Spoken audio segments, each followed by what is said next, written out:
Wow, isang good morning atin mga idol ngayon nga inuulan ngayong araw na ito. Walang lumbay na ulan, hindi pa humihinto. Sana naman pahintuin na po para makakilos po tayo ng maayos sa ating pamumuhay. Ayan po, naghisigang po ako ng isda na talakitok. Yan, request po ito ng asawa ko, ngayon ang iluto ko.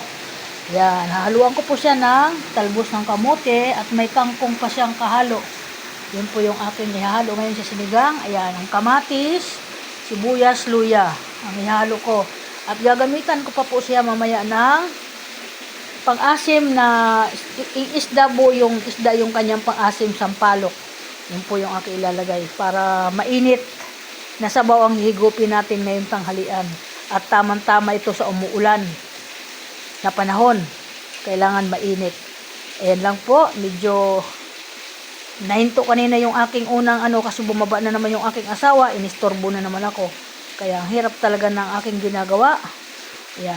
Thank you po so much sa inyo at mag-ingat po ang lahat ng mga idol sa ating buong araw ngayon.